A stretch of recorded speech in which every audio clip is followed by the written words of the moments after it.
दोस्तों आज के हमारे इस वीडियो का टॉपिक है सीलिंग फैन कैपेसिटर सिलेक्शन के ऊपर।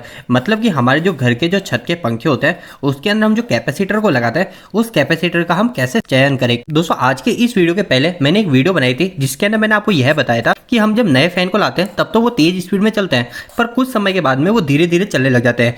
और उसके अंदर मैंने आपको कुल 4 से 5 मुख्य कारण बताए थे और आपको स्टेप बाय स्टेप बताया था कि आपको कैसे चेक करना है कि आपके फैन की स्पीड जो है वो स्पीड धीरे क्यों गई। और उसी वीडियो के अंदर मैंने जो 4-5 पॉइंट बताए थे उन पॉइंट्स के अंदर हमारे 2 पॉइंट एक कैपेसिटर के ऊपर और एक वोल्टेज के ऊपर था। कैपेसिटर के ऊपर यह था कि कभी हमारा कैपेसिटर जो है वो वीक हो जाए तो भी हमारे फैन की स्पीड कम हो जाएगी। इसके अलावा एक और था जिसके अंदर मैंने बताया था कि अगर हमारे घर के वोल्टेज कम आ रहे हैं तो भी हमारे जो फैन है उस फैन की जो स्पीड है वो स्पीड कम हो जाती है।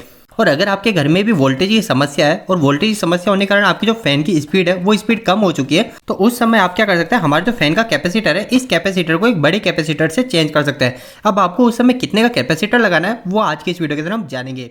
दोस्तों अगर आप कहीं पे भी इलेक्ट्रिकल के अंदर काम या फिर पढ़ाई कर रहे हैं तो एक नियम मैं आपको बता रहा हूँ, ये आपके हमेशा काम आएगा। कोई भी दोस्तों हमारी मोटर है, चाहे वो हमारे घर का फैन हो या फिर हमारे पानी की मोटर, कोई भी मोटर हो, उसकी जो स्पीड होती है उस मोटर की वो कितनी तेज चलेगी वो हमेशा डिपेंड करती है वोल्टेज के ऊपर। मतलब वोल्टेज बढ़ेगा तो हमारी जो स्पीड है वो स्पीड भी बढ़ेगी, अगर वोल्टेज कम होगा तो हमारी जो स्पीड है वो स्पीड भी कम हो जाएगी। पर हमारी जो मोटर का टॉर्क होता है वो टॉर्क हमारा डिपेंड करता है करंट के ऊपर कि अगर हमारी मोटर ज़्यादा करंट लेगी तो वो मोटर हमारी ज़्यादा टॉर्क की होगी और कम करंट लेगी तो हमारी कम टॉर्क की होगी। ये टॉर्क क्या होता है इसके ऊपर हम अलग वीडियो के अंदर बात करेंगे, पर यह पॉइंट आपको पता होना चाहिए कि मोटर की जो स्पीड है वो स्पीड हमारे वोल्टेज पे पूरी निर्भर करती है। अगर वोल्टेज हमारे घर पे कम आ रहे तो स्पीड भी कम हो जाती है और यही चीज़ हमारे सीलिंग फैन पे भी लागू होती है।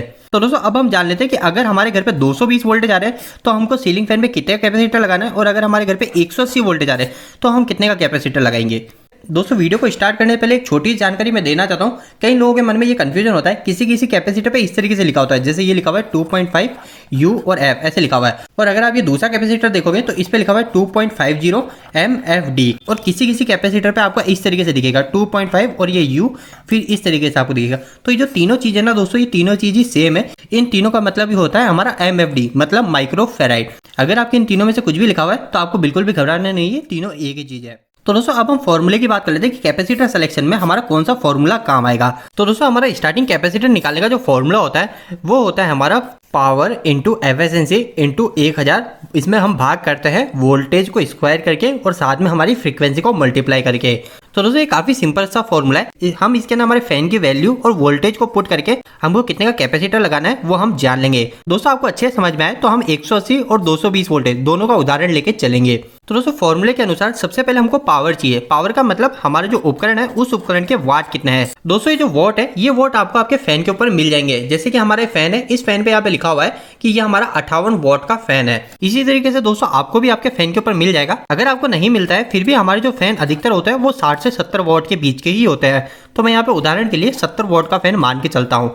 इसके साथ में दोस्तों यहाँ पे एन लिखा हुआ है, इस एन का मतलब है हमारी एफिशिएंसी। तो ये एफिशिएंसी के लिए आपको बिल्कुल भी नहीं घबराना है, आप यहाँ पे डायरेक्ट 80 से मल्टीप्लाई कर दीजिएगा। इसके बाद में दोस्तों मल्टीप्लाई 1000 है तो यहाँ पे हम सीधा का सीधा 1000 से मल्टीप्लाई कर देंगे और नीचे हम कर देंगे भाग। और भाग करने के साथ में यहाँ पे क्या करना है, हमको वोल्टेज का स्क्वायर करना है। वोल्टेज का स्क्वायर का मतलब हमको वोल्टेज को 2 बार मल्टीप्लाई करना है। तो मैं सबसे पहले एक उदाहरण लेके चलता हूँ 220 वोल्टेज का, तो मैं यहाँ कर देता हूँ 220 इंटू 220, ठीक है। और साथ में हमको यहाँ पे फ्रीक्वेंसी लिखनी है, तो फ्रीक्वेंसी हमारी इंडिया की 50 हर्ट्ज फिक्स होती है, तो यहाँ पे मैंने 50 हर्ट्ज लिख ली। तो आपको इस फॉर्मूले के अंदर सिर्फ 2 चीजें पता होनी चाहिए। पहली चीज तो आपके पंखे के वॉट, जो कि मैंने यहाँ 70 वॉट लिखे।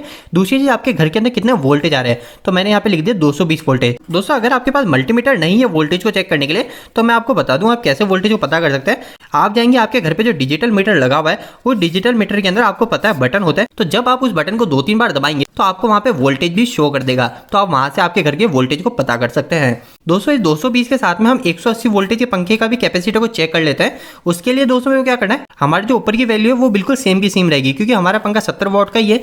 ये 80 फिक्स वैल्यू लिखनी है, एफिशिएंसी है। इसके साथ में आप 1000 को मल्टीप्लाई करके और यहाँ पे भाग करके अब यहाँ पे आपको वोल्टेज सही लिखना है। तो अब हम मान लेते हैं कि हमारे घर के अंदर ओनली 180 वोल्टेज आ रहे हैं, तो 180 इंटू 180 कर दूंगा और साथ में मेरे को 50 हर्ट्ज फ्रीक्वेंसी ये की यही रखनी है। तो इस तरीके से मैंने फॉर्मूले में वैल्यू रख ली।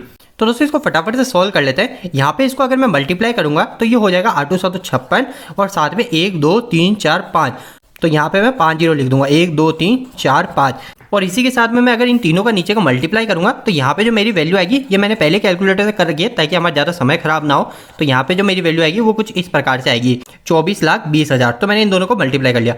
और सेकंड चीज़ मैं यहाँ पे इसको सोल्व करूँ 180 वोल्टेज वाले को, तो हमारी जो ऊपर की वैल्यू है वो बिल्कुल सेम रहेगी, क्योंकि हमारे पंखे के वोल्ट बिल्कुल सेम है। तो यहाँ पे मैं ऊपर की वैल्यू बिल्कुल सेम की सेम लिख दूंगा। इसके साथ में मैं जो नीचे की संख्या है इसको मल्टीप्लाई कर लूंगा, तो 180 voltage into 180 voltage into 50 hertz frequency. तो इसको मल्टीप्लाई करने के बाद जो मेरी संख्या आई वो आई 162 और 1 2 3 4 जीरो आ गए। तो दोस्तों अब मैं इन दोनों को भाग लगा दूंगा और मेरे को माइक्रोफेरेड पता चल जाएगा कि मेरे को कितने का कैपेसिटर लगाना है।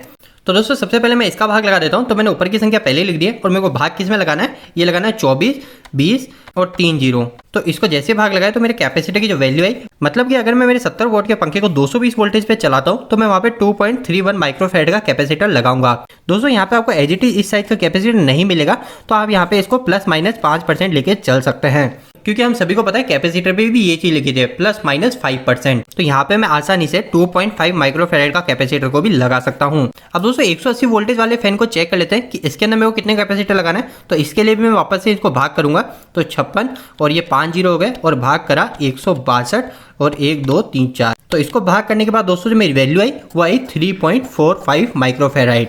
तो दोस्तों अब आपको साफ पता चल गया है कि अगर हमारे वोल्टेज कम आ रहे हैं तो हम कैपेसिटर की वैल्यू को आसानी से बढ़ा सकते हैं, और वो कितना बढ़ाएंगे वो हमने आज सॉल्व करके देख लिया।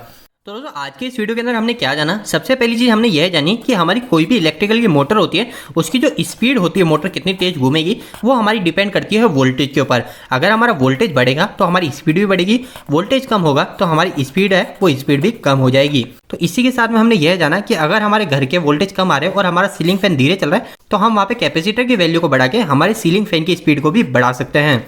और कैपेसिटर की वैल्यू कितनी बढ़ेगी उसके लिए हम ये फॉर्मूला उपयोग में ले सकते हैं। तो दोस्तों उम्मीद है कि आज के इस वीडियो के माध्यम से आपको कुछ बेहतर जानकारी मिली होगी। दोस्तों इस वीडियो खत्म करने से पहले आपके लिए काफी महत्वपूर्ण सोचना है कि अगर आप कहीं पे इलेक्ट्रिकल या फिर मैकेनिकल फील्ड की पढ़ाई या फिर जॉब कर रहे हैं तो हमने एक वेबसाइट स्टार्ट करी जिसका नाम है www.engineeringdost.com। दोस्तों इस वेबसाइट पे आपको काफी अच्छे हिंदी में इलेक्ट्रिकल और मैकेनिकल से जुड़े आर्टिकल मिलेंगे, और आपको यहाँ पे जो भी आर्टिकल मिलेंगे वो इतने आसान शब्दों में होंगे कि यहाँ पे कोई 8वीं या 10वीं क्लास के लड़के भी जाके इनको पढ़ते हैं वो भी अच्छे से इलेक्ट्रिकल और मैकेनिकल को समझ जाएंगे। तो दोस्तों एक बार हमारी वेबसाइट से जरूर जुड़िए। इसके लिए आप गूगल पे जाकर सर्च मार सकते हो इंजीनियरिंग दोस्त, और आपको वेबसाइट कैसी लगी प्लीज हमें वहाँ पे कमेंट बॉक्स में कमेंट करके जरूर बताइएगा। दोस्तों आपको यह वीडियो कैसा लगा, इस वीडियो को लाइक करके जरूर बताएं। अगर आपको कोई भी सवाल इस वीडियो के प्रति इलेक्ट्रिकल जुड़ा तो आप नीचे कमेंट बॉक्स में कमेंट करके पूछ सकते हैं। इलेक्ट्रिकल वीडियो अगर आप हिंदी में देखना पसंद करते हैं आज ही हमारे चैनल को सब्सक्राइब कर लीजिए। आज के लिए इतना ही, धन्यवाद।